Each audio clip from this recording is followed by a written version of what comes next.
বিক্ষোভ অবরোধ দেখুন ভাতারে কি মনে হয় এই বিক্ষোভ অবরোধ জলের জন্য নয়, রাস্তার জন্য নয়, হিয়ারিং এর নোটিশ ধরানো হয়েছে 20,000 মানুষকে। একটা ব্লকের ভাতার ব্লকে 20,000 মানুষকে এসআইআর নোটিশ। প্রতিবাদে পূর্ব বর্ধমানে ভাতার বাজারে বিক্ষোভ। কেন 20,000 মানুষকে হিয়ারিং? সামান্য নামের বানান ভুলের জন্য ছুটে আসতে হচ্ছে হিয়ারিং সেন্টারে। সরাসরি চলে যাব প্রতিনিধি শরদিন্দুর কাছে। শরদিন্দু, এখানে কি প্রবলেম 20,000 মানুষের? দেখো, প্রথম দফায় 3,000 বাসিন্দাকে হিয়ারিং এ ডাকা হয়েছিল এবং বাসিন্দারা মনে করেছিলেন যে তাদের হয়তো প্রকৃতই কিছু ভুল রয়েছে, তাই ডাকা হয়েছে। কিন্তু এখন দেখা যাচ্ছে আরো প্রায় 20,000, টোটাল 26,000 বাসিন্দাকে সেখানে শুনানিতে ডাকা হয়েছে। এবং এই যে বিক্ষোভকারীরা তারা বলছেন তাদের বাড়ি কারো 25 কিলোমিটার দূরে, কারো 30 কিলোমিটার দূরে, বৃদ্ধ, তাদের শারীরিক অসুস্থ, প্রত্যেককে একেবারে গণহারে শুনানিতে ডাকা হয়েছে বিডিও অফিসে। মানে একটা ব্লকে কত মানুষ থাকেন মোটামুটি ভাবে শরদিন্দু এই ভাতার ব্লকে?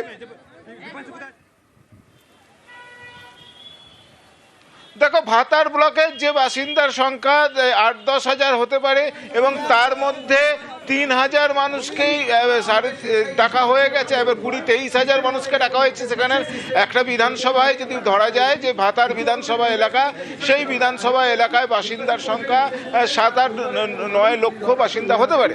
কিন্তু সেখানে দেখা যাচ্ছে 30,000 বাসিন্দাকে শুধুমাত্র শুনানির জন্যই ডাকা হয়েছে।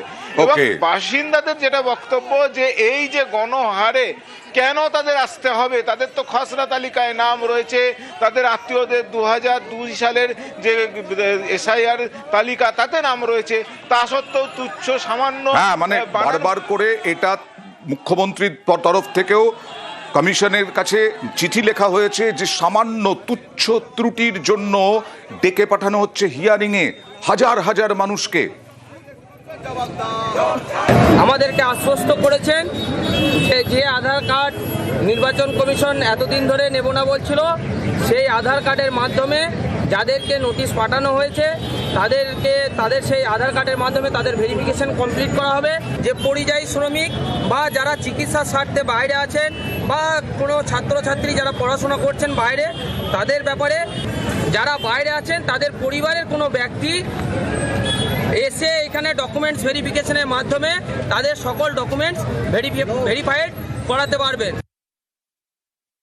আপনাদের যে বিষয়গুলোতে যে কারণে হিয়ারিং হয়েছে সেই বিষয়গুলো উনি যতটা সম্ভব আমাদের আধার দিয়ে বা যেভাবে ডিসপোজাল করা পসিবল যাতে এখানকার লোকজনের নাম থাকে সেভাবে উনি ওনার মতো ব্যবস্থা করছেন। আপনাদের যে একটা বড় দাবি রয়েছে, আপনাদের এখানকার যারা মাইগ্রেন্ট ওয়ার্কার আছে, যারা এখানে নেই বা অনেকে চাকরির সূত্রে বাইরে আছেন বা পড়াশোনার জন্য বাইরে আছেন, তাদের জন্য তাদের যেটা ইসিআই নতুন গাইডলাইন্স আছে, গাইডলাইন্স মোতাবেক তার বাড়ি তার কোনো আত্মীয় এনে সেই তার যে কোনো ডকুমেন্টস এনে সাবমিট করতে পারেন এবং সেটাকেই আমরা অ্যাটেন্ডেন্স হিসেবে গ্র্যান্ট করব।